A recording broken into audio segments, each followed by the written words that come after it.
Hi there, Chris here. I'm gonna try and do this. What we're gonna, I had someone ask me to show how I do this silver soldering. So we're gonna essentially be making this piece here, and I just have a little piece of cut-off tube there, and I'll show you how I do it. I have this new torch. Where is it? It's called a Bernzomatic. It uses butane. It fills from the bottom.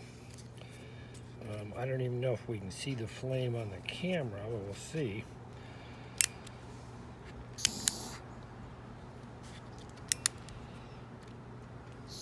I'll start it. It starts by itself. And then you can make it go continuous with this thing. Yeah, I can't even really see the flame.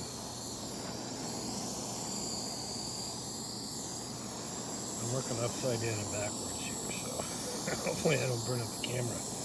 Also, I have water, a can of water here in case things go wrong. So I turn on my torch and put it on about medium heat. I use a paste flux. It's just a regular old paste flux, and that cleans things. So what you want to do is get a little bit of flux and put it on the end of your tube. Don't get it inside the tube because you don't want the solder to follow it in there.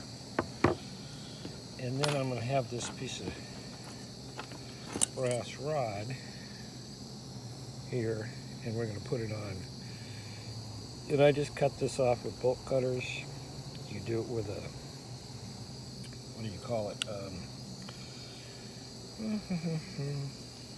Dremel. So maybe if I stand here, boy, literally I'm upside down and backwards here. So the first thing I want to do is I want to heat up the tube and get it hot until it starts sweating, and put a little bead of solder on there. Then I want to grab my rod. Where's the camera? My rod, and I'll stand here hopefully. And then the rod is thicker than that tube or will heat up faster. Whoops, we got to put some paste, some flux on our rod. Boom, boom, boom. Then we're going to just sort of place it on top of here, which is kind of hard. But we're going to heat up the rod part, directing the heat at the rod, and a little bit on the tube, and it should start melting here in just a second. Starting to melt. Now I'm going to concentrate the heat on the rod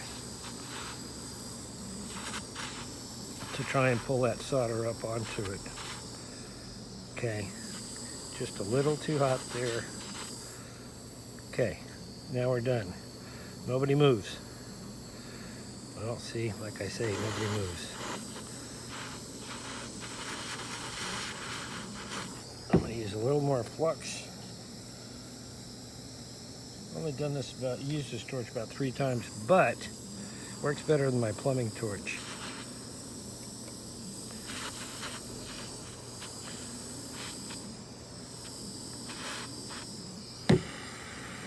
I don't think I'm going to be able to do this upside down and backwards.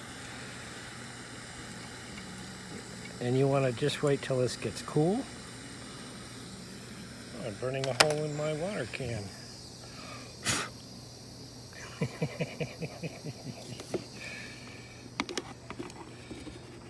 Oops. That's okay, it's a water can.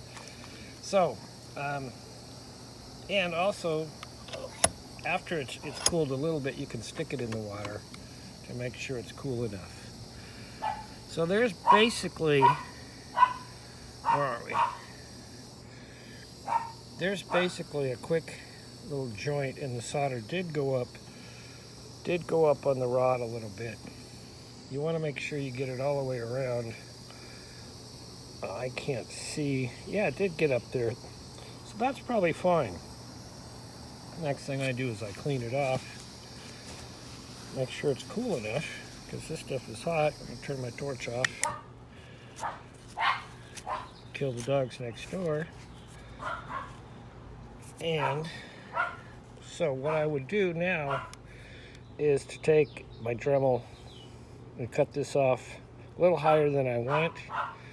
And then I would file this part down flush, because we want it to look like, where's my tool?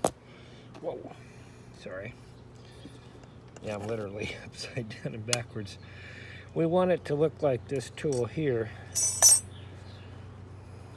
where this is almost flush with the end of the tube.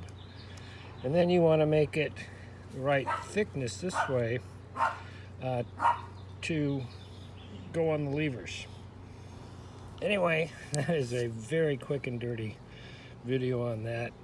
I will actually watch this one to see if it's worth even posting, but we'll see. Anyway, thanks for watching.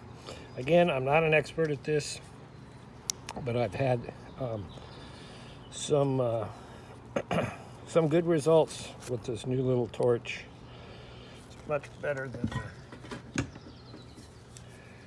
this type, big plumbing type torch, which is not detailed enough. And if you got a good joint, you're going to know in the first couple of minutes when you start using your pick.